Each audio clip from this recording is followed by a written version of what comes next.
It's time for Mac Geek Gab, and listener Tom brings us our quick tip of the week. He says, in a recent episode, you were talking about cables and speeds.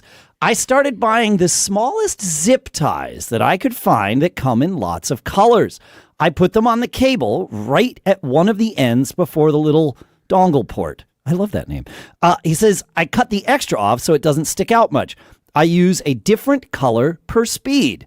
In other words, all Thunderbolt 4 cables are one color. You could also go from dark to light. Oh, yeah. Light being the highest, dark being low, whatever. Yeah. Many options here. Many of the lower speed ones I just grouped together and labeled them as power only. I only use them to charge things and not for data type activities. I'm like you in that I don't buy cheap cables and stick with the brands that we all love and use, but this makes it really easy when you're digging through several to grab what you want. Love that tip. More tips like this. Plus, your questions answered today on Mac Geek Gab 1101 for Monday, August 4th, National Clouded Leopard Day. Maybe that's another operating system we didn't know about from Apple. 2025.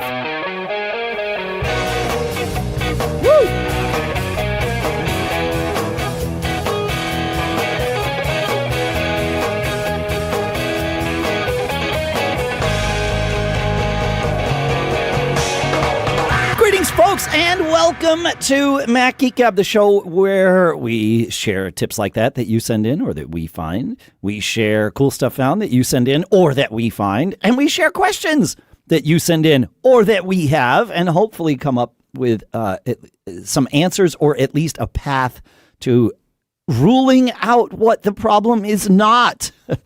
Let's see. We have all kinds of things to talk about here. It being the first episode of August, our monthly giveaway is we're giving away in partnership with the folks at St. Clair Software 5 licenses to default folders. So make sure you go to macgeekgab.com/giveaway to check that out. Our sponsors for this episode include calderalab.com/MGG, where you can use MGG at checkout to save 20% off your first order.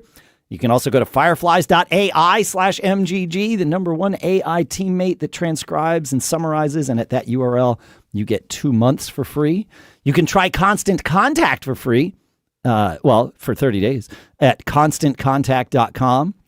You can go to k12.com/MGG to find a tuition-free K-12 powered school near you and enroll now. And you can go to webroot.com/MGG and get 50% off Webroot Total Protection or Webroot Essentials right there. We'll talk more in depth about each and every one of those in a little bit. For now, here in Durham, New Hampshire, I'm Dave Hamilton. And here in South Dakota, I'm Adam Christensen. And also here in New Hampshire, it's Pilot Pete. Good to be with you guys today. Always thrilled to come back and do this. Yeah. We said we were going to do it again last week. And here I know. We are. And here we are. We honor our commitments. That's right. That's how it works. I don't know. Are we just going into more quick tips? And I think so. Report? Yeah. All right. I love that rocking. first tip, though. That was great.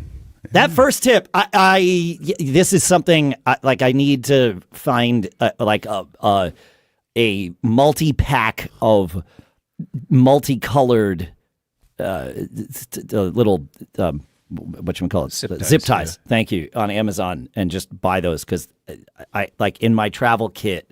That would make a world of difference when grabbing things for a trip or whatever. It's just like knowing that's what it is. Love that. Yeah. I think we have more of that kind of question and tips later too. I think you're right. So there's more cable stuff coming. But before that, we have Andrew, and Andrew has a quick tip. He says, here's a quick and easy way to put your most accessed playlists, albums, or artists in your Mac menu bar for two-tap selection.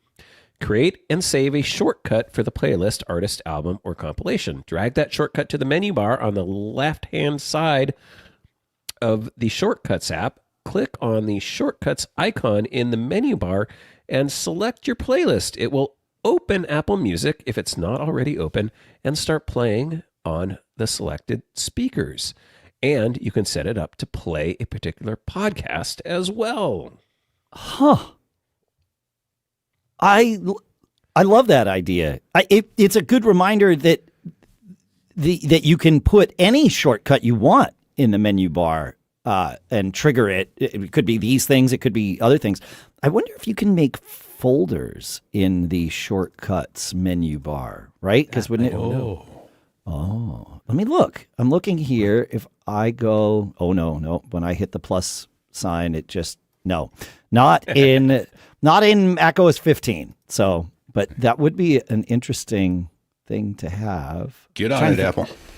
Well, I'm trying to get to it right after they fix AI. Yeah, I think that's probably the right order of priorities there. Yeah, yeah, for at least based on what they're doing. Yeah, interesting.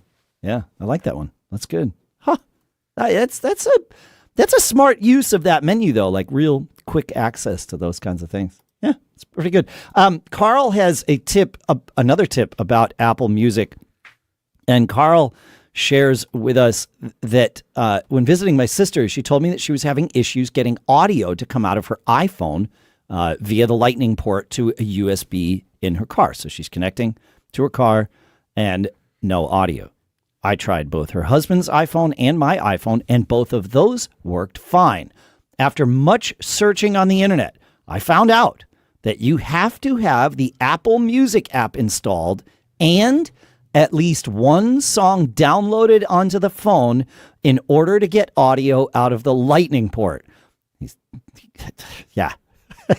He says, I don't know why this is, but after doing all of that, audio started working again out of her Lightning port with the car. I hope this helps anyone else with the issue. So I'm going to say it one more time. You have to have the Apple Music app installed and at least one song downloaded onto the phone in order to get audio out of, in this case, the Lightning port. I don't know if the same holds true for phones with USB-C ports instead of Lightning ports, but I'm guessing it probably does because this is very clearly a software thing, not a hardware thing. I was wondering if you could delete that song later in Apple Music and see if it still worked. I'm wondering if you need the song downloaded or if you just need to have played a song with Apple Music. Yeah. But I was going to say I have no way to test. I don't have an easy way to test because I don't want to wipe my phone of everything that I have on it. Yeah. And so this is audio from any app. So like if you wanted to play audio from, say, Spotify, you'd need... Wow. Yeah. It's clearly like it's one of those things where an assumption is made by the engineering team, and it might not be an active assumption. It might be one of these sort of, it's all the Apple Music app's always there. So we would never test for a scenario when the Apple Music app's not on the phone. And I mean, clearly that's not part of their test group. And it flips a bit somewhere. And yeah. I wonder if this was a holdout or just a missed thing dating back to when you couldn't remove Apple apps from your device. Yeah. I think you're exactly right, Adam. That makes perfect sense. Yeah. It's dependent on a thing that was a known truth, right? And then suddenly that truth became variable. Less true. Less true. This happens to me all the time as a developer. It is a very common thing. Came up just this week. I had something go sideways. Suddenly, something I built that's been working for years stopped working, and contacted the company, and they said, "Oh yeah, ABC company that we integrate on the other end made a new requirement, and we changed this thing, and now you're not sending a required value to the API." And it's just like, were you going to tell anybody that we have a new required value that we need to be sending? How's that documentation coming? Yeah.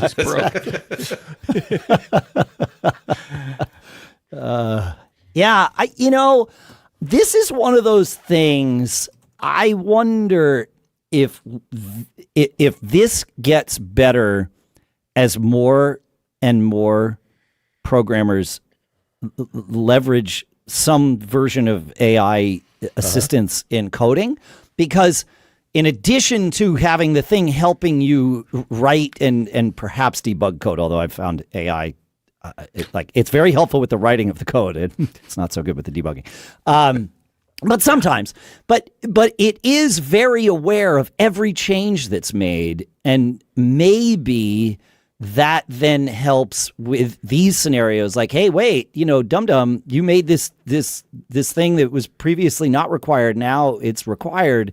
you need to publish that in your documentation or in your changelog or whatever. Well, yeah, because what it is the thing about AI is it's finding the guy like me who runs across this and then puts a post on, Stack Overflow or Reddit or wherever you're posting that thing. So it's not in the official documentation. It might never get into the official documentation, but like the AI knows, like, oh yeah, that broke because this, Because this. Yeah, right. Oh, yeah. I wasn't even thinking about it from that standpoint, but it's already doing quite well. Usually, I've learned that I have to, when it comes to tech support specifically with AI, I have to be very careful. And this is true with everything, but specifically tech support, perhaps more so.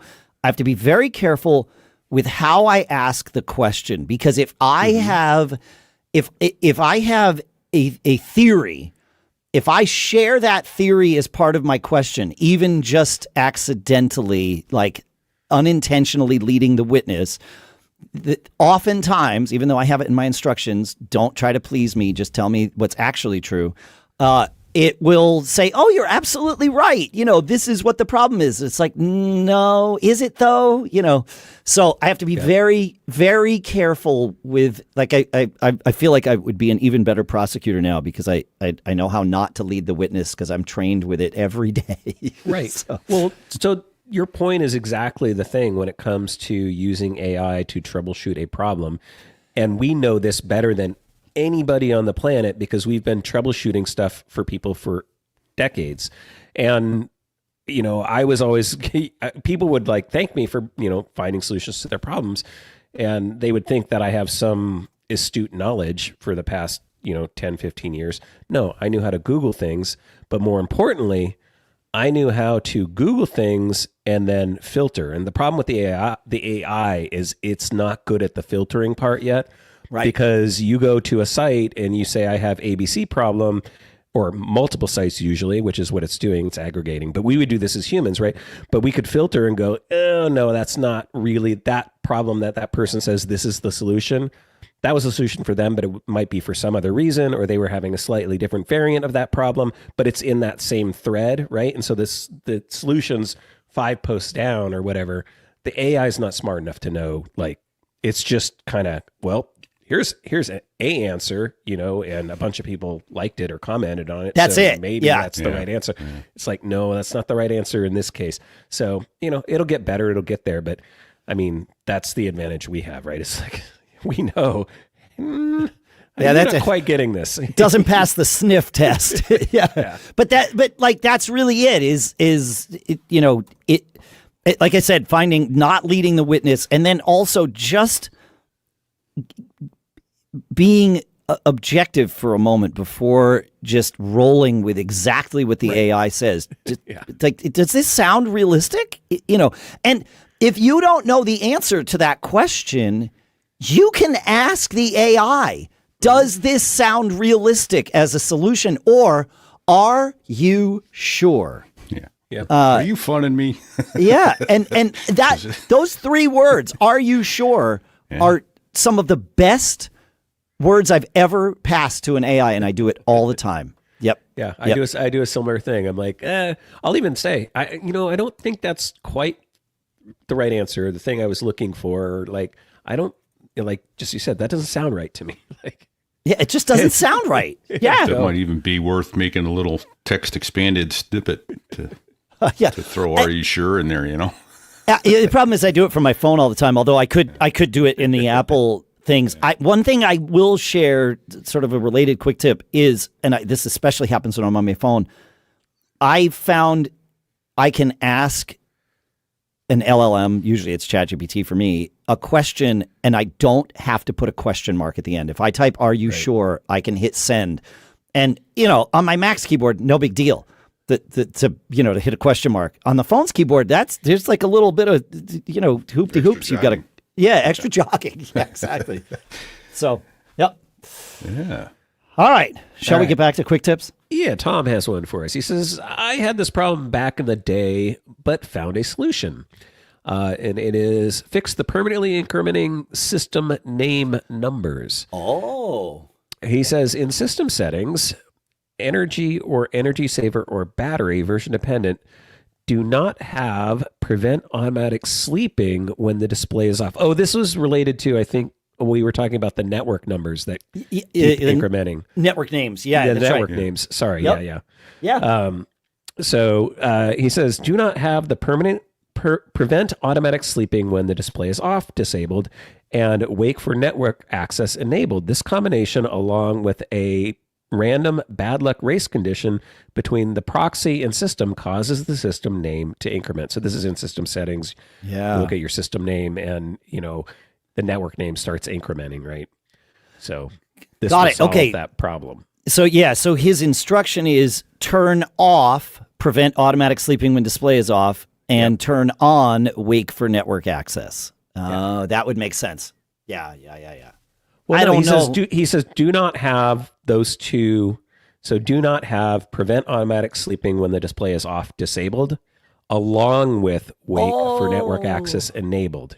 That specific combination. Huh. Okay. Yeah. I understand now. Thank you. And I have that all the time. Like I don't want my thing to just sleep when the display is off, and I want it to wake for network access. I've had that combination for that. I can almost guarantee you that's what mine is set to right at this moment. Yeah, I need to check that because I thought I let this computer sleep. Oh, well, this computer doesn't have the problem. It turns out Tom is onto something here. Yes. I mean, you'd think you'd want that because I never want my computer to go to sleep. Well, it's not so big a deal now. It used to be when I had external drives, because I think some external drives would detect that and spin down the drive. Right. And the drives are spinning down and spinning up all the time. And when you had an Intel chip. And when I had an Intel chip. It was more of a battery hog. You mean 2 weeks ago when Adam had an Intel chip? We should add something. Ask me about that on Don't Get Caught, because I got caught with something.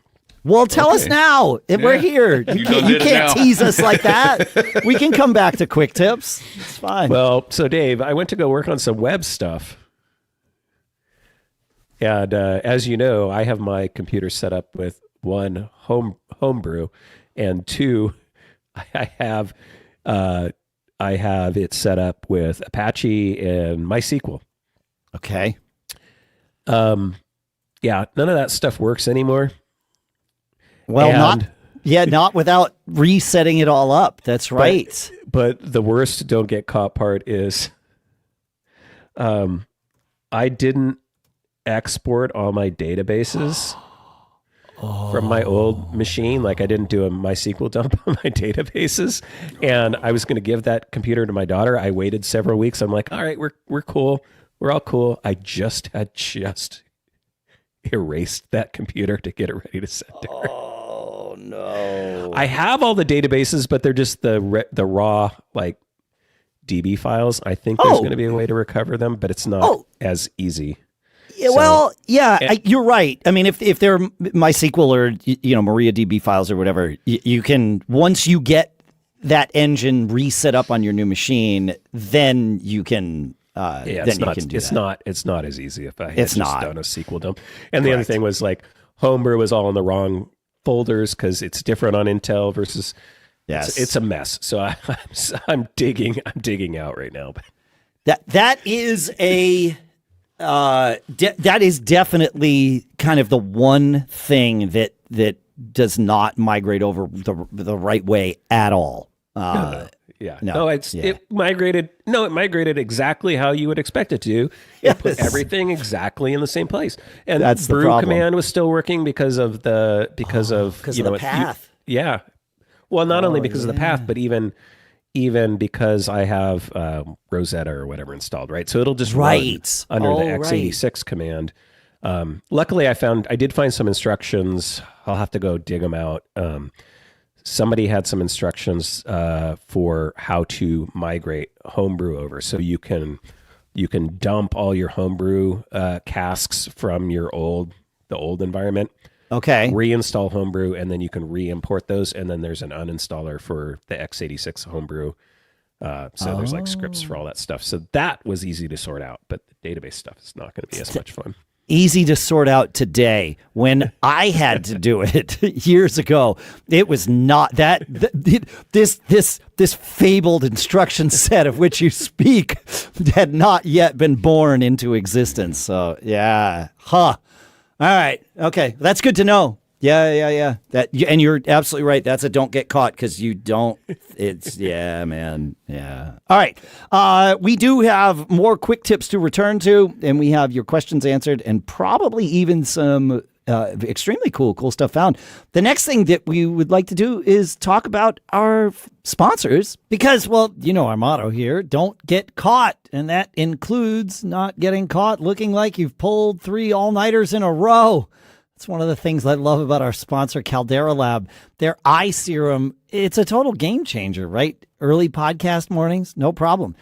The eye serum smooths out the tired look, takes down the puffiness, lightens those under-eye shadows, so I look like maybe I actually slept. And the good? Their award-winning serum. It's loaded with 27 active botanicals and a staggering 3.4 million antioxidant units per drop. It hydrates, it protects against environmental stressors, keeps my skin feeling great, all without being greasy or complicated. Caldera Lab builds everything specifically for men with cutting-edge science and non-toxic ingredients. It's simple, it's effective skincare that works. No fuss, no endless product shelf, just a quick routine that delivers results.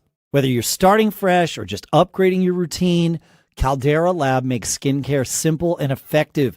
Don't settle for drugstore junk or steal your partner's products. Elevate your routine with skincare made for you. Head to calderalab.com/MGG and use code MGG at checkout for 20% off your first order. Again, calderalab.com/MGG, code MGG at checkout, 20% off your first order. And our thanks to Caldera Lab for sponsoring this episode. And, you know, as a parent, one of the biggest challenges is finding a learning environment where your child can truly thrive. Every kid learns differently. Every one of us learns differently. And sometimes the one-size-fits-all approach just doesn't fit all. That's where our sponsor, K-12-powered schools, come in. These are accredited, tuition-free, online public schools for kindergarten through 12th grade, all built around personalized learning.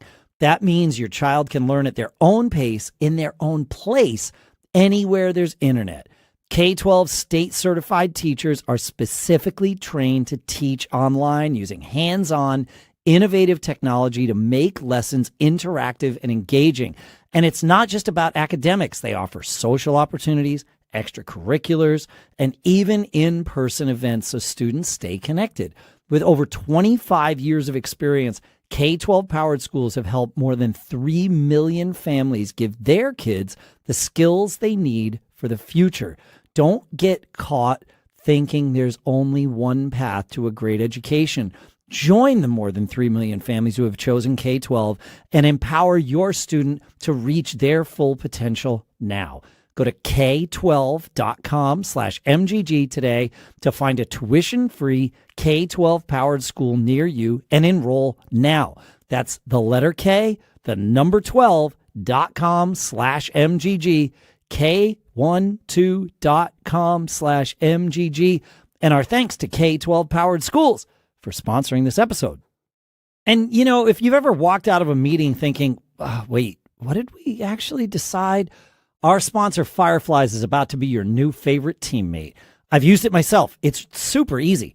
You just invite Fireflies into your meeting, and it quietly takes care of everything. Transcribing, summarizing, and even pulling out the key next steps so nothing slips through the cracks. It's more than a note taker. It's your AI meeting assistant. You can even say, "Hey, Fireflies," during the call to ask a question or get info without switching tabs and losing focus. And afterwards, you'll have time-stamped notes, searchable transcripts, shareable sound bites, and bookmarks for the all-important moments. It integrates with over 60 tools: Zoom, Google Meet, Slack, Asana, you name it. So it fits right into your workflow the way it goes right now. And yes, your data stays secure with control over who can view or share your meeting notes. Over 500,000 companies already use Fireflies. Don't get caught trying to remember details from memory. Turn your meetings into action. And right now, when you sign up for a yearly Fireflies subscription, you get your first 2 months free. Just go to fireflies.ai/MGG. That's right. 2 months for free when you go to fireflies.ai/MGG. That's fireflies.ai/MGG. And our thanks to Fireflies for sponsoring this episode. All right. Pete, we were back to quick tips, but we were talking about ChatGPT before. You got We were, yeah. And I stumbled blindly into this quick tip earlier this week. I've been using ChatGPT on my Mac for, 2 or 3 weeks now, easily. And what I've never noticed is been right in front of me the whole time, hidden in plain sight. At the bottom of your answer from ChatGPT, there's a thumbs up, a thumbs down, and a little copy icon. I don't know why I never noticed the little speaker icon in there. I clicked on it, and ChatGPT read the answer aloud to me. Of course it did. Yeah. It's right there. Yeah. Huh. Don't have to cut and paste and, put it into some kind of audio reader transcript. Just read it right to you. So, I've seen that a million times. I never noticed it. Like, right. I never paid attention to it. Yep. Yeah. Brilliant. Love that. Yeah, this is what the quick tips are all about. Doug shares a quick tip about macOS 26 and shortcuts. He says, but it's one of those things that his example, I think, kind of opens our eyes to what else we might be able to do with this. He says, I've been using the macOS 26 public beta since it was released. All is mostly going well, and I've now moved back from a 5-point harness seatbelt to a standard 3-point seatbelt. All right, I like that. Yep. With the new Apple Shortcuts application automation features, I now have total control of my Time Machine backups. I have set Time Machine backups to run manually, and that's in system settings, sorry. And then use the Shortcuts Run Shell Scripts option to run the tmutil command to start a specific Time Machine backup to a specific drive. There are a lot of Shortcuts automation triggers. You can run the shortcut based on time of day or when the files are added to a folder. Oh, right. Unfortunately, there's no trigger for time duration, i.e. hourly. So I have created 15 automations to run the shortcut every hour from 9 a.m. to 11 p.m. Not ideal, he says, but fairly quick to set up. My shortcut contains a lot of criteria for actually running the backup. For example, I do not run a backup if certain apps are running. With the combination of shortcut automation triggers and actions, I now have a lot of control. Right. So the one time he says the one Time Machine feature I've always wanted is to set a unique schedule for each Time Machine drive. Solved. This is really interesting. I mean, I like the idea for Time Machine. I would want Time Machine not to run when I'm recording a show. So I could say, well, don't run Time Machine when, say, Logic is running. If I was using Logic as a mixer or Sound Desk, which is what I use now, or, any of those things. But also this now, with these automations that can run shortcuts on the Mac natively, something we did not have before. We had to rely on like Keyboard Maestro or something else to trigger a shortcut. Now there's all kinds of new things that we can do. It seems like the most obvious feature of shortcuts would be to have this, but it took till macOS 26 for it to come out. So, You could use your podcast focus mode to control. Oh, right. Oh, you're exactly right. Yes. Yeah. Yep. Yeah, that's very true. I also use an app called Amphetamine to keep my Mac from going to sleep under certain conditions. And you can, of course, tell it manually, like, don't put it to sleep for 4 hours or something. But I have it so that when my specific apps are open for podcasting, it is not allowed to sleep until those apps are quit. I wonder if I will need that anymore. Like, could I write something, like you said, based on focus mode that now just kind of turns that on and off? Well, I'm sure, because I think Amphetamine just runs it's probably a terminal command. I'm sure it is. Yeah. Yeah. I mean, I think it's caffeinate would be the one for X number of hours, which is a terminal command. I know it sounds strange, but it really is. And then, yeah, I wonder what it's running to completely disable sleep. It's probably, I mean, it's a terminal command, but it might not be caffeinate, but it could be. Yeah. Cool. One other thing I saw on, I don't know, one of the socials somewhere, was that Ricky Mondello, longtime Mac Geek Gab listener, more importantly for the world though, slightly less of a long time as a Safari engineer at Apple, and is the one who has led the team that is responsible for creating the feature we all love in Safari, where when you get a text message or now an email with your 6-digit code that you need to enter after you've typed your username and password, and it automatically offers to fill that for you. And that's wonderful. And that, of course, that's been there for a long time. And Ricky and his team really pioneered something there that I think we all love. That has expanded now, according to Ricky, in macOS 26. And that is that it will work in any app. So you don't have to be in Safari for it to offer to fill that for you. So if you choose to use Chrome as your primary browser, for example, the text can come in and the macOS will offer to paste it into that browser too. And really any app. And they in their post, Ricky put there's like an API or something that you can use to opt out of letting your app do these things. So it seems like it will automatically just work.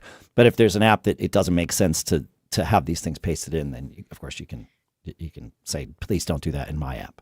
So I thought that was pretty cool. Yeah. Awesome. Yep. Awesome. I got Phil here, and he has a tip for anyone who might be running older operating systems. And it's a riff on something that came up at MacStock. He said, "Hi, just listening to the Stump the Geek challenge, and there was some talk about security issues with High Sierra. Although not official, High Sierra is still receiving X-Protect updates from Apple. You can use the app Silent Night," and he provides a link to the app, which we'll provide in the show notes, "to track the updates. So far, every time there's been an update to security from Apple, it appears on my High Sierra system. But you can always run Silent Night and install the updates. Also, most systems are behind router firewalls, and as long as you don't browse the darker parts of the web and use a bit of caution, you should be okay. Us audio guys are very much on the if it ain't broke, don't update it world." Yes, Yeah. that's true. Yeah. Great show as always. Thanks, Phil. Thank you. Oh, that's pretty good. Yeah. Huh. I wonder, does that solve... I mean, it's great that the X-Protect updates come through, but isn't one of the issues that the root certificates stop getting updated and then you can't visit secure sites in your primary browser? I mean, you might be able to use like Firefox because that sort of brings its own certs with it. Right? Isn't that... Yeah, I mean, That sounds very familiar. Yeah. Okay. I don't know. Yeah. I don't know. That's what I got. Any thought? Yeah, I mean, this offers a bunch of... It looks like it offers a bunch of different things that it like looks into. Yeah. Yeah. Silent Night is a cool little app. That's from Howard Oakley over at Eclectic Light. Yeah. But yeah, it's there's all kinds of it. Not only does it let you do all these downloads, but it shows you what it has done, and what's up to date and what's not up to date. It's a very, very handy little app to have. Yeah. Yep. Very cool. Yepper. Howard writes some great stuff. Really smart guy. Yeah. All right. I think our last quick tip, Tony has a theory about what we were talking about in the last episode, where recently saved photos is, the majority of our photos library, with tens of thousands of photos in it that definitely weren't recently saved. Tony says, "I believe the abundance of recently saved photos found in your folders is refilled when one migrates to a new device, causing the photos to be repopulated." And that's as good a theory as any. Yeah. I don't recall coming to a new device, but there's no. I mean, you got a new iPhone back in the fall. Yeah, but recently, I guess what's recently. Right. Recently saved. That's fair. Yeah. That's why the clunky workaround is still the only thing I've seen to fix. Yeah, just don't use it. Less. You define 30 days, 60 days, whatever you want recent to be. Yeah. That it's recently saved for me 54,000 out of like 70 something. So, and I'll quickly say so someone didn't have to go back and look it up. I said create a smart folder and put the thing that any new photo, within the last 30 days or last 60 days, you define how long you want it to be, and then your smart album becomes your recently saved. Yep. There you go. All right, shall we move on to some questions? Well, that's a question in and of itself, isn't it, Dave? Being very meta today, Pete. Yeah. So I guess I'm kicking off with Andy here, right? Yeah. So Andy says, I'm replacing the messenger bag I've used as a briefcase for years and years with a backpack. And that's got me rethinking how I use my daily carry bag. Like many of us, I suspect, I carry a laptop, iPad, and sometimes a Kindle. That's easy. The bag will accommodate them easily in dedicated compartments. As someone who works with a lot of technology, both mine and other people's, I carry a pretty significant array of cables, a bunch of adapters, and a few tools. Historically, I put everything loose in my bag because I didn't have another good option, and over time, it would turn into progressively more and more of a spaghetti nightmare. Eventually, I would get frustrated enough to take everything out, wrap it all neatly, and put it back in until the next time. Velcro cable ties or pieces of tie line to tie up the cables help to some extent, but I feel like there has to be a better solution. So I'm curious if any of you or your listeners have suggestions on how they manage a large number of USB cables, chargers, small accessories, and adapters, keeping them easily accessible and in a system that's easy to maintain. Thanks, Andy. I'm sure we each have answers for this, or if we don't, we wish we did. But mine, this is a great question. I don't use my backpack every day because my commute is across the driveway. But I do use my backpack when I travel, and I have, of course, the same issue. Things just become a rat's nest really, really quickly. Thankfully for me, and I say thankfully because it sort of catalyzed my need for a solution. The amount of time that I bring my backpack with me and then also travel on an airplane is like greater than 50% of the time that I bring my backpack.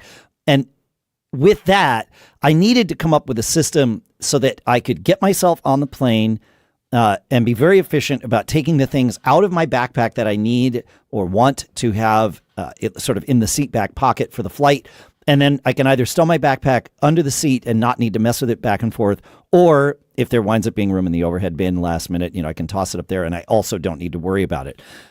So I have a series of little zipper mesh pouches, and in each one of them is a set of cables for a specific purpose. There's one set that I would use on the plane, and so when I get on the plane, I grab that pouch, my water bottle, and my iPad, and then I'm done. I have everything I need. My AirPods are in that pouch, along with whatever cables I might wind up using on a plane, and then I can stow my backpack and I don't need to worry about it. I have another pouch for things that I'd need at night, like in a hotel room or whatever. I have no idea where I got the pouches that I use, but I looked on Amazon, and thankfully, to the rescue, they come. I found a set of 6 mesh pouches for less than $10 US on Amazon, and they work like they seem like they would work great. I like the mesh pouches because this way I don't have to I don't have to label it. I literally can look at the pouch and see through the pouch as to what I'm getting and where it is, and it also makes it really easy to find things in it because it's not dark inside the pouch. There's just light getting through the side. So that's my answer for this. Do either of you have a solution that you like?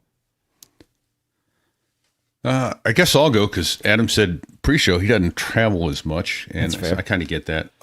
What I've always done was take the cables that I'll use in the hotel room, that sort of thing. I actually grabbed a long time ago when I was riding business class, one of those little, the courtesy bag that they give you with the toothbrush and the socks and all that stuff in it. And that's been my pouch for years for all my little adapters and cables and that sort of thing that goes in. And that rides in the side of my suitcase. Don't care if I check it. And then I've just used the rat's nest method, like you say, Dave, in the little side mesh pouches on my backpack. I'll keep a cable that I'll need for charging right there, so I can grab it out of the backpack, plug it in, and go from there. And then I do keep several other cables in that backpack, but that's where the rat's nest truly is. Yep. So I'm not as organized as I should be in that sense. I like the mesh pouch idea for the backpack. Like I said, I know that the pouch that I started this with was like a gimme from like a Seagate or Synology or something at a trade show. And it was like, I don't know what to do with this. And then suddenly it was like, I need more of these. And, obviously the ones that I linked to are, maybe not obviously, they are 6 pouches of the same size. Having pouches of different sizes or shapes, which is sort of the menagerie that I have, is also really nice because I know with my hand which pouch to grab because I know, it's not that one. That's too big or that feels different. It's like, yep, this is the one. Good to go. So, but yeah. Yeah. So even though I don't travel as much, I like to keep a good complement of cables, obviously, in my laptop bag. And I actually happen to have my solution out right now because I got a new laptop and I need to swap out my what's in here. But this is like the best Christmas gift I ever got from my mom. And it's a really cheap for people who aren't on video. It's like a little case. I think it came from like Kohl's, around Christmas time. It was just like one of those little throwaway add-on gift area, the areas they set up where there's a bunch of just little random stuff for, stuff for dads or whatever. And like, I think it was that kind of thing. I think it was probably about $10. But if you open this thing up, it's like Dave's solution. It's got a little bunch of mesh compartments, and I just slide in different cables, adapters. I've got there's old let's see, there's even old iPhone styluses in here from back in the day. But I have my USB, couple USB keys in here, and just all my different adapters, and then I'll coil up different cables. And so I need to swap all these out because some of these are old, like. There's a Lightning to USB cable that I probably don't need an adapter, and I don't need anymore. I've got these are old video adapters for DisplayPort that I don't need anymore. So I got to swap everything out. But I've used that for years and years and years, and it's amazing. But it's like your mesh bag thing. It's just kind of all in one little case. Yeah, I found something similar to what you have on Amazon here for like $17. It's just, a travel organizer case. So I'll put a link to that in the show notes for everybody, just to give you an idea as to what. Yeah, and what's great about this is it's not very thick. Like once you get everything in here, and I just slide it in, into one of the outer compartments of my laptop bag along with my like iPad, and it's just there. I can reach in, but I use I don't know what they call them. It's not the messenger bag style. I have a long vertical bag that just has a flap that opens up on the top, so I can grab everything straight out of the top of it pretty easily. Yeah. Love it. That's great. Smart. Yep. Nice. All right. On the subject of cables, Kaz has a question. Yeah, he does. But I'll add real quickly that go ahead. It looks like you have several $100s worth of equipment in that bag, Adam, even though some of it may be obsolete. They're all obsolete adapters. But yeah, if anybody needs an old adapter for anything, I've got it. I still HDMI to Lightning, he's got it. I still have SCSI terminators if you need those. There you go. I'm not proud of the collection of things I have for sure. That looks expensive. So anyway, Kaz wrote in. He says, I recently purchased several Samsung T7 and T9 SSDs, and although they came with USB cables, they are not labeled, and soon those cables will get mixed up with my other unmarked cables. Therefore, I want to methodically test and label my USB-C cables with their speeds and capabilities for future use. What methods do you suggest I use to determine a cable's max throughput? And do any of you have a method of labeling USB cables? As an example, the T9 supposedly has read-write speeds of 16 gigabytes per second. So theoretically, I should be using a USB 3.2 Gen 2x2 max 20 gigabytes per second to achieve maximum transfer speeds.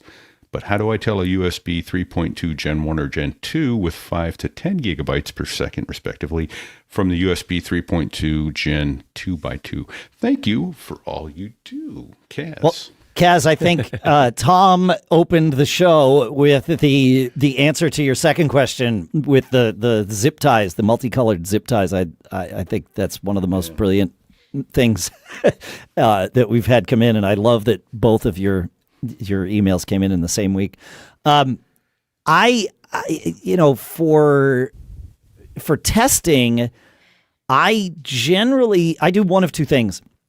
I connect a device that I know to be as capable as possible, like, a Thunderbolt 4 dock, for example, or a Thunderbolt drive. And then I look in system information on the Mac in that section, either and look in the USB or Thunderbolt sections, because if the cable's not capable, it might show up in the wrong place, if you will. And that will often tell you what it has negotiated. Now, again, you need to be really aware of what you're putting on each end of that cable. Your Mac would be one thing, of course, because if you plug a Thunderbolt 4 cable into a 5 gig USB drive, it's going to show that it's a 5 gig USB connection. That's because of what's negotiated on the other end. So you just be aware of what you're using and know where your the weak link in the chain or the slow link in the chain could be. The other test is to connect a fast drive that can transmit data, and then run Blackmagic speed test and see exactly how fast it goes. The system information thing is probably going to get you more what you're looking for of the two that I came up with, but that would be the way. Adam, do you have another way of testing, finding out cable speeds and all that stuff? No, I mean, I think that that's kind of the right answer. The answer I would go with. Maybe there's some other third-party software or tools out there, but I think, that's certainly the easiest. Yep. And I will add that if anybody is listening who manufactures cables, I was out at the airport yesterday talking to the mechanic about the JPI engine monitor, and he says JPI labels all of their cables every 12 inches. With exactly which cable it is. How brilliant is that? How hard would that be to put on the case? I realize your question is rhetorical. The real question is, why don't they do this, right? Yeah, there you go, sure. And I'm used to microphone and speaker cables, which are almost always labeled with what they are. And it's especially true of trying to tell the difference between what I would call an XLR, a microphone cable, and a DMX cable, because those can be wired differently, I think, in terms of grounding. Mm-hmm. And the same is true of an instrument cable versus a speaker cable. They both have 1/4-inch tips, monophonic, usually 1/4-inch tips at each end. And if you don't know how it's labeled, you don't know how it's grounded inside without slicing it open, and then suddenly the cable doesn't work as well anymore. So I am used to that, but it is ugly on the side of a cable, if you are looking at the side of a cable, to see this writing that's just constantly, wrapped around the cable or whatever. Many of us have our cables in spots that are conspicuous on our desks. And so I think the visual impact of that might be a reason that some companies choose to not put those labels on cables. Also, if you want a cable that's instead of it being like a rubbery cable, it's more of a ropey cable. Well, now that's slightly more difficult to print on. Yeah, fair enough. Right. So I think, but also people are probably cheap about this. The ends of the cable. The ends of the cable is what you're showing here, Adam. I like that. So our friends at OWC got this. I don't know if you can see this, but this is two sides of, both ends of the cable. One side, this is obviously a Lightning USB-C 4 cable. It's got a Thunderbolt USB-C 4 cable. It's got a 4 under the Thunderbolt logo. And then on the other side, it says 40 gigabits or 100 watt, 40 gigabits per second. Brilliant. On both Love ends. it. Thank you, OWC. Love Thank it. you. I love it. Yep. Get good quality cables. They do think about these things. When you Yes. buy the cheap crud, you're going to get the cheap crud. And I will say, And this is not a cheap cable. This is a very expensive cable. yes, that is half the value of what was in your bag to begin with, I think. Exactly. To answer in the way you asked your question, Kaz, of course you were correct talking about USB, 3.2 Gen 1, Gen 2 and all that stuff. The USB Standards Consortium or whatever it is has updated their labeling, or not labeling, but their naming guidance to do away with the 3.2 Generation 1, Generation 2 and all that, and we call cables by their speeds nowadays in terms of gigabits, like that one, says it can do 40 gigabits a second. That I am so thankful that the industry is at least pushing to get rid of this very confusing naming convention that USB saddled us with for a long time. We have more questions to go through, and we will. We have some cool stuff found that we may or may not get to, but there is one that I want to get to because it is so related to everything we're talking about here. It would be irresponsible of us to ignore it. Robert says, I put labels on every USB-C cable I bought thinking I would never get mixed up on charging cables, data cable speeds, USB, yada, yada.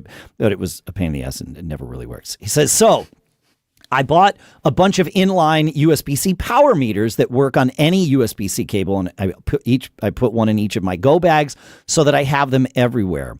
And of course you can find these all over Amazon. The really cool thing that he found is, and it was his favorite in his list, is an inline USB-C female to female coupler that allows you to create longer cables from two shorter cables. And the amazing thing is that the one that he found, which we will link to in the show notes, is certified for 240 watts of power delivery and Thunderbolt 4 speeds of up to 40 gigabits per second. And then also, because of all that, 8K at 60 hertz for video. This seems like, and it's $8, less than $8 today, at least, for two of them. So 240 watts, 40 gigabits per second, female to female couplers, so that you can just extend your USB-C cables. I've already ordered these because I need to have them in my travel bag, because so many times it's like, dang it, I need a longer cable. I don't have one. Now I've got to create this scenario that's non-optimal just to be able to plug things in. Quick question. Yeah. Is there a limit on length when you start adding those up? Are you, how soon do you start degrading your throughput? Okay. I'm doing this from memory. Okay. Someone will hopefully correct me. No, I believe that with Thunderbolt 4, with the 40 gigabits per second and 240 watts, I think the limit is 2 meters. With USB 4, which are the same, statistics, the limit is longer. And when things are not certified by the USB consortium, they can go even longer than that. So I don't know what the physical limits are on these things, but I know that they're Thunderbolt has the shortest limit to be certified as Thunderbolt. USB has a longer limit to be certified as USB. And then if you don't care if it's certified as USB, test it first, of course, before you travel with it. Then it can go even longer than that. But yeah, I think I've got a 3 meter cable that'll do this, or maybe even a 4 meter. When I did all that testing a couple years ago to find all this stuff out, I that's where that came from. But I was not prepared for your question. So sorry, dude. But no, I love that. Someone will help us, and even if they don't, I can look back at my notes and find that answer. Perhaps even later in the episode. We do have more. Did you have something else to add or no?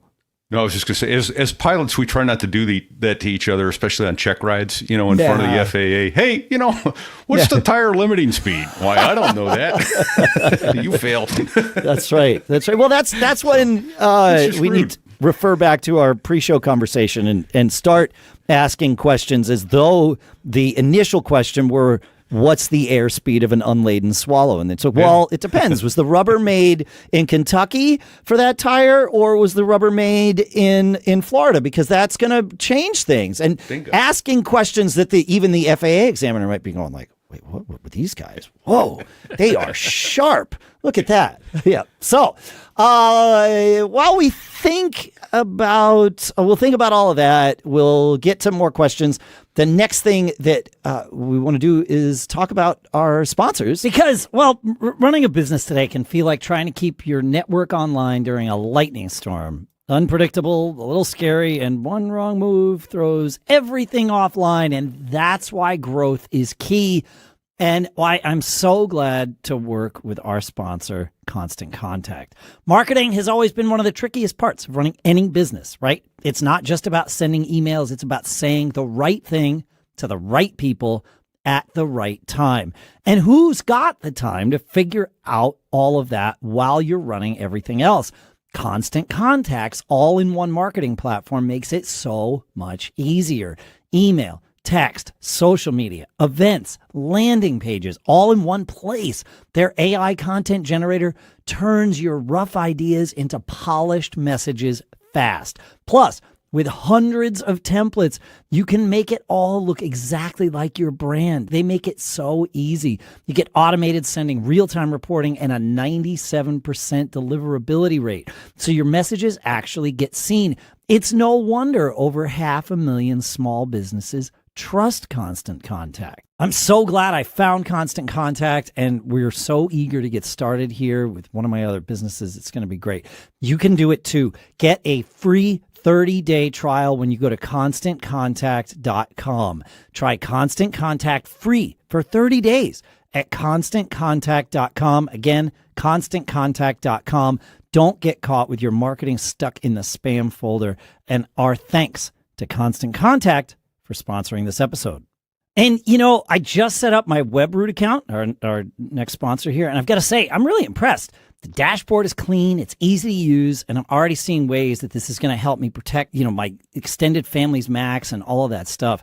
Webroot Total Protection is their all-in-one solution. Antivirus, identity protection, cloud backup, and more. And you can choose a plan just for you or cover up to 10 identities and 10 devices. That means you can protect your spouse, your kids, your parents, even your tech-challenged uncle who still clicks every "you've won" email, right? The antivirus is fast, really fast, scanning 6 times faster than other tools that exist out there without bogging down your machine. Plus, it blocks dangerous sites before you even click. You can have it manage your passwords if you want. You can have it monitor the dark web for stolen info.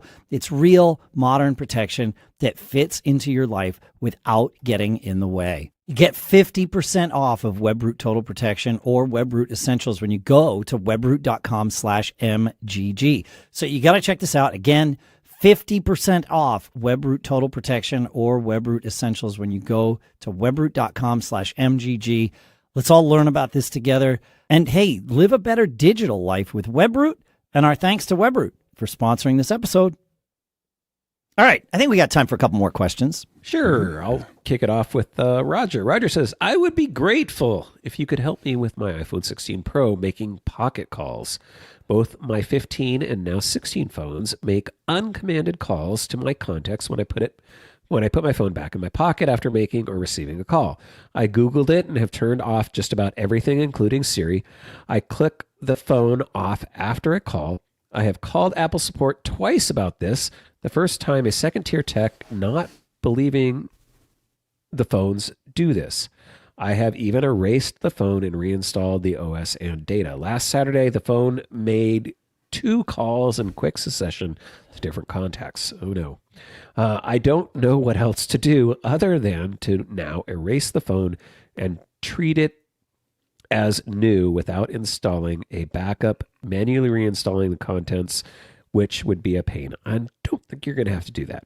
I have a hard back case, but no screen protector. Help, please, Roger. Roger, I feel your pain. I just do, man. I do it all the time. Dave can attest to the fact that yes, my phone will do this, and so I think it's more of a hardware problem in that sense of the way, or an interface problem that is causing this. So erasing your phone, reinstalling, I don't think is going to help. It happens to my favorites. Fortunately, my airplane mechanic works till 1 or 2 o'clock in the morning sometimes. So when I dialed him the other night at midnight and immediately hit end before it even rang on my end, he immediately called me back and said, "Something wrong? Is there an emergency?" I'm like, "No, dude, it's just put my phone down," and my thumb swiped across your name, and here we are chatting. Can we call this an error between the butt and the keyboard? Yeah, exactly. Yeah. It is, yeah. So I think the way is to be conscious and hit the side button to blank the screen out before you hang up. And I told him with either your AirPods or CarPlay, hanging up with your AirPods or CarPlay after turning the screen off should work. And he says, "Well, I don't have AirPods or CarPlay." So that would be my first idea. A couple other ideas, Dave, Adam, you guys jump in here, but I think go to accessibility settings, accessibility touch, turn off tap to wake. Are you inadvertently tapping the phone and waking it as you put it in your pocket, and then it's sensing touch? Or and this one's a real clunky solution, but I think would work, is require Face ID with attention in order to get that screen to open back up and do anything. Because I frequently, when I hang up a call, if I don't blank the screen out, I'll grab the phone by the screen in the back, sliding it into my pocket, and the next thing I know, I'm talking to somebody. So I have one for you, and I actually learned this because I like to listen to YouTube videos. So I'll have a bunch of YouTube videos, longer form stuff generally, and I don't really care what's on screen because it's just like kind of what we're doing here. It's just people talking into a microphone, and that's fine. I just want to hear the audio. And I started to have this problem where because YouTube throws up ads, when the ads would come on, I was somehow, while the phone was in my pocket, it was clicking through to the ads, right? Oh, wow. So I'll throw the phone in my pocket, I'll have my AirPods on, I'll be walking around the house. And what I realized was orientation matters. So as long as I put the screen facing away from my body when I put it in my pocket, it's less likely to tap on anything. Because what's happening is, because it's capacitive with the screen towards the fabric's not enough to stop the capacitiveness. So as I'm walking or something, my leg will bump the screen or whatever, and it'll detect a tap and go through. So I would definitely be conscious about when you're putting it in your pocket after turning off the screen. And I agree with you, Pete, but he said he was already doing that. Yeah. Definitely have the screen facing away from your body rather than toward your body, and that will prevent hopefully unintended taps. I think that's a good idea. It shouldn't wake up on its own. That's the weird part. Like, if you truly turn it off, it should not just wake up and make a phone call. You'd have to actually have, I think most commonly what happens is just you hang up the call, you're still in your contacts, then you put it in your pocket, it hits some contact and makes a call. Yeah, I think that's more likely what's happening. So yeah, have the screen facing out rather than in toward your body. Good stuff. Yeah. Moving on to Paul. Oh, yeah. Right? Yeah, I don't have anything to add. Yeah, we are, because I was sitting here having a conversation instead. Yeah, sorry. I'm just trying to keep it moving. It is what it is. Yeah. He writes in, thank you, Paul. Let me say thank you right up front, because he writes in, "Hello, gentlemen and Pete." Just kidding, Pete. He says, "I have a question I hope you can help me with. I have a 2023 MacBook M3 Pro. I use a 70-watt MagSafe charger If I use my extra 87-watt charger already in my travel bag, will this have a negative impact on my laptop? Thank you for your help and time. Adam and the other guy, just kidding, again, Pete, have been a great compliment to the podcast. Paul. Thanks, Paul. I'm not thin-skinned.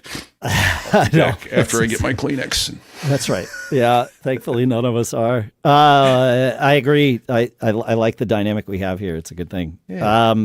And my reaction to Paul's question is you have nothing to worry about. Now, if we just go like to, in theory, higher wattage chargers could create more heat in the battery because they're sending more current to the battery, and heat is the enemy of battery longevity. But your MacBook's charging system only takes the power it needs, and then even beyond that, it regulates the inflow of power to keep the battery healthy, drawing less and less as it gets closer and closer to full. And of course, we've seen in recent years, even macOS, will stop charging at 80% until it thinks you need more and like do all its things. And that's exactly to mitigate that, it's not theoretical. It's a physical thing, but it's theoretical because it doesn't impact us because Apple has mitigated against it, right? That theoretical thing where heat, bad. So yeah, your 87-watt charger won't force any extra power into the Mac. Your Mac will draw power from it as it sees fit, perfectly safe to use. And you likely won't notice any difference in battery longevity, but you might notice a difference in the speed at which your computer charges, especially when it's almost or completely out of power. It's that, that initial 50% or 40% or so where it will draw as much current as it can and really can, that can make a difference, that fast charge kind of thing. So that's my thought. Adam, do you have anything to either disagree with or add? No. I mean, again, yeah, like you said, heat's enemy of batteries. So, don't leave it in hot cars and stuff like that. Yeah. Even if you're driving around on a hot day or something like that, depending upon how you're running the AC or having it in direct sunlight. So even like a positioning of, where you place it in your car, if you have a holder or something like that, if it's up on the dash directly in the sun, beating down even with AC, that's not probably an ideal position to have it in, those sorts of things. But you're absolutely right. Like as far as charging goes, Apple devices should be regulating it on the inbound side no matter what. So, but all the other things, like, again, I don't know how much this factors into it. It might be more mental than anything else, but if you're using third-party wall chargers, I try to make sure that I'm buying known, good branded ones.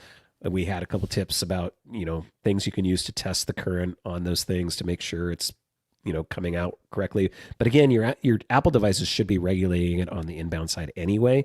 So that's less of an issue, but I mean, end to end, making sure everything's good is probably a good idea too. I mean, that reminds me, John F. Braun had an issue where I think he cooked his iPhone twice with a car charger, like a cigarette lighter style adapter to iPhone, and it just he cooked his phone and then it happened again, and I'm like, dude, I think it's we went through it, and it's like, yeah, it turns out he checked the current coming from the thing and it was not great. So to your point about get quality stuff when it comes to the power delivery. And I don't just mean PD, capital PD power delivery, but whatever you're using to deliver power to your devices matters. Right.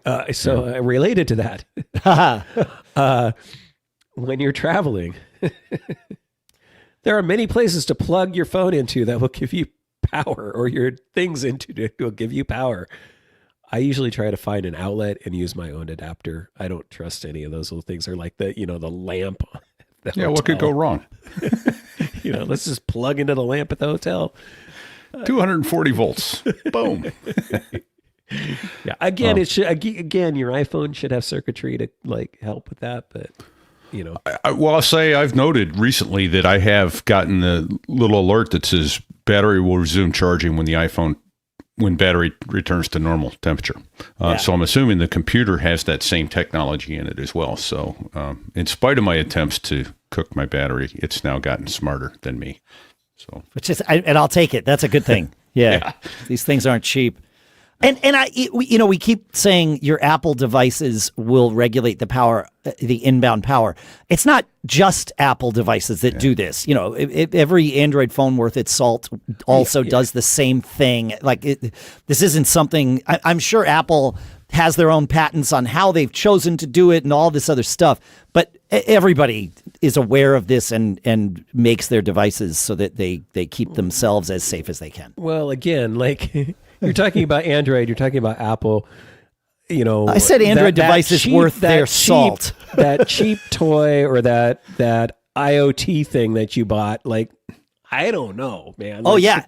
Chinese, whatever. Lots of things have rechargeable batteries in them. I don't trust those really cheap things to be regulating anything. So if they came with a power adapter, I'm using that thing. I'm not grabbing my 75 watt Apple USB-C charger and plugging that thing into that. That ain't gonna fly. Yeah, fair. Yeah, fair. Yes. That's a house fire waiting to happen. I meant to say Android devices that are worth their salt. So I think that is what I said, but I'll reiterate You did. Yeah. But that you make a good point that it's not everything, but yeah, the things that you just because so many more and more things, like little things, are just having batteries in them, like. Be careful out there, folks. Like, you don't want to assume that every little cheap, $10 USB-C thing with a battery is going to regulate inbound power. Yep. Probably not. Yeah. Yep. Fair enough. All right. Should we do a cool stuff found or two and call it a day here? We can do that. I got this one in the email, and Dave grabbed it, and we chatted briefly yesterday about it. And I thought, I'm not sure. I don't think so. Maybe. But Segev writes in. He says, I recently launched a new Mac OS app and would be thrilled if you could take a quick look, share any feedback, and possibly review it. So here's what it is. It's a low friction app switcher for Mac. Well, who needs an app switcher, right? I've got the Command Tab button. Oh, was I wrong? This thing is cool. You set it up when you get it so that, for instance, on the Mac, because I have my laptop, I have a trackpad, not a mouse. You can use the middle mouse button, that sort of thing. But I have it set up. It defaults to right command, but I moved it over to the right option key. And you can have it in a fan, a palette, or a list, or what have you. And I set it up so when I touch the right option key, I get a fan of all the apps that are open on my machine.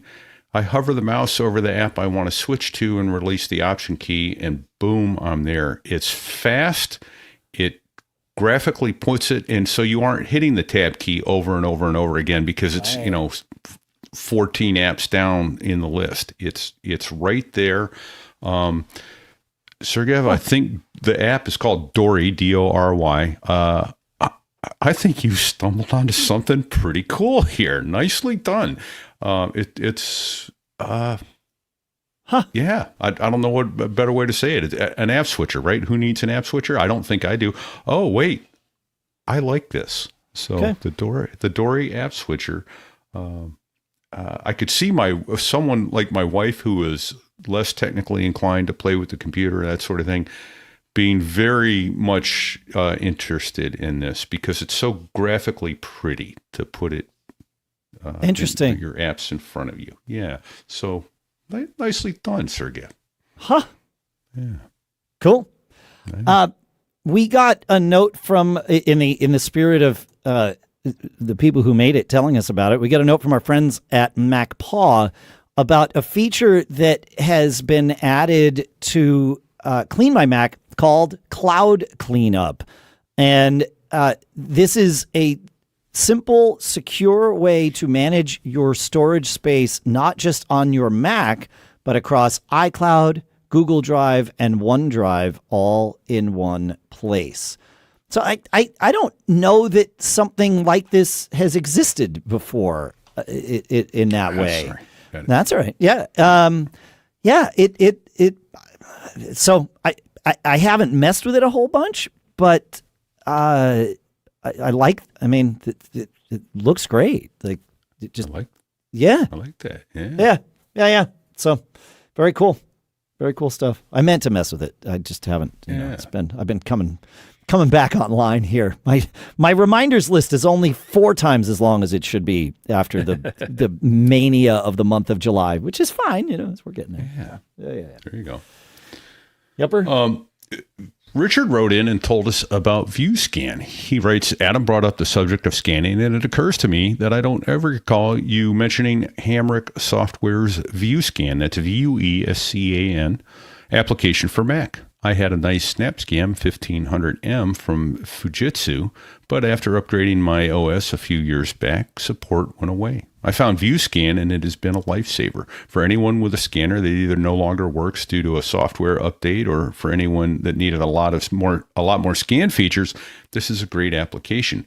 Ed Hamrick is continually updating it, and it's very responsive to any questions. I would rate VueScan as my top application. Wow. Keep up the good work. So, yeah. Yep. And go ahead. I just found out I'm going to probably need this software after I can find the scanner I need to find, because, I think I've told you guys, I don't know other people, I've gotten into pinball machines, and I've got a couple old pinball machines, and I just discovered a guy who had a tutorial video. The back glass, the glass that goes up on them, are often damaged on the old ones. He restores them, but what he does is he does it all in Photoshop, and he uses, I don't know if you guys remember, there was a Canon scanner back in the day that looked just like a sheet of glass. It was really thin. It was just like a sheet of glass, and you could put it on any surface. Yes. And you just set it face down, facing the thing you want to scan, and you scan it. So he uses one of those, and he grids out, he puts it in Photoshop, and he does it, and then he takes it someplace and has them do printing directly on glass, and basically recreates the thing from scratch. A lot of people try to repair them with paint, but this seems like an ideal way to go. So, and I guarantee you there's not going to be software for that scanner. I've used the VueScan stuff for years. It's amazing. It is truly a great app. We've certainly mentioned VueScan on the show over the 2+ decades, but it's been a while. And when you had put it in the list, I was like, oh yeah, like this is something that we don't all need to know about it all of the time, but when we need to know about it, it is important to know about. Yep, that's the key. That's the key. You dig out that old scanner and you're like, oh, I want to scan some things. Or a common one that'll come up is people will come across like a box of old photos when someone passes away, right? And you want to like preserve those, and you can shoot them with your camera, but I mean, an old scanner is also a good way to go. So yeah. I will point out, and the VueScan folks are great about telling you the same thing. Before you buy, look at their list of supported scanners, because they are and their list is exhaustive and specific. Yeah. So make sure that the exact scanner that you want to use with your Mac is listed on their compatibility list. And if it is, it's going to work. And if it's not, I'm sorry to say, it's not going to work, but they're very clear about that before you buy. So, just make sure that, Yeah, and I'll mention this is a special for the people that are watching here today right now, because by the time the show comes out, this sale will be over. His professional edition, normally $69.95, is $52.45. Oh, there you go. Standard edition is now down to $30, and the basic edition down to $15 for the year. And there's a lot of cool features when you get all the way up to professional edition, to include slides. Scanners that do slides and stuff like that are not supported with the two basic ones. So that's another big one for people find an old box of slides, and you're going to need a scanner for that. I mean, I think there's some little devices you can get that attach to your iPhone that can kind of do it. I don't know how well they work, but I also point out, Dave, your point about making sure your scanner's on there. Also, there's a free trial, so you can even better try it and make sure it works before you jump in and buy. Even better. Great. Yep, that's right. Great. Well, I have one last quick one. It's actually developed by somebody that grew up here in Durham, New Hampshire. It's a new app for your phone called Dialed, and it is a motivational coach that is built for overcoming procrastination. and you get like little 60-second motivation things that I'll with get little that pep app talks. later. Then concentration music. That's right, Pete. Yeah. You can remind me when you do. Haptic feedback, all of these things. And you can pick different coaches in the app. It leverages AI to really kind of make this happen and personalize it and do all of the things. But there's, 4 different coaches in there: the challenger, the mentor, the stoic, the visionary, right? And you tell it what is blocking you, and then it starts to kind of give you these things for those instant mind shifts. So the very cool stuff. And Marlon and his team, they quit their jobs and they're living out in the Bay Area and taking a run at this. So I took a look at it and was like, oh, this is actually a really cool little thing. So yeah, nicely done. Cool stuff. Yeah, for sure.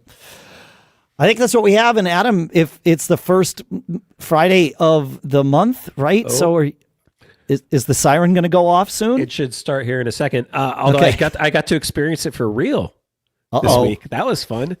No. Yeah. Uh-oh. We got to go drive over to the county building and hunker down in the basement. Yeah. Is everything okay now? And Yeah, was it even nothing. then? It was just, okay. yeah, there was a tornado that touched down, I forget, in part of South Dakota. And it did take out a house. I can't remember if anybody got killed. Hopefully. Wow. I don't think they don't think anybody was in the house because they didn't find anybody. So that was the good news. That is good news. But yeah, it went off for real. So it did its job. And, Wow. we were safe, and we just hung out for about an hour or so till it passed. There it goes. We've had we've had severe storm warnings here the last couple of days. So we've had some pretty severe storms, but luckily no tornadoes. Well, it's good because Steve Miller will say that that's the reason he canceled his tour that wasn't selling any tickets to begin with. He said it was the weather. So, yep. So your tornado gives our friend Steve Miller a reason. I thought it was the strangest thing to come out and say we're canceling our tour for the weather.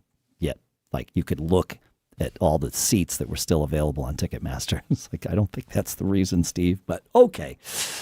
Yeah.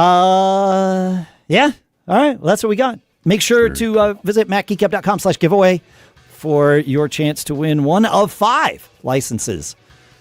I confused us at the beginning of the show. As I said 1 of 5, I realized I don't think we said that we organized the agenda in such a way that we each get to learn 5 new things. So hopefully we each learned 5 new things today.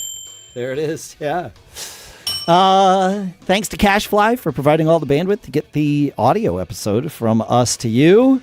Speaking of audio episodes, check out Adam's debut film podcast, Pete's So There I Was, and then I do Geek Gab and Business Brain, sometimes more frequently than I would like, given what I've done to my schedule these days. But that's okay. It's fun. I love doing this stuff. I really do. Yeah, just sometimes I look at the calendar and it's like, what did I do? Why?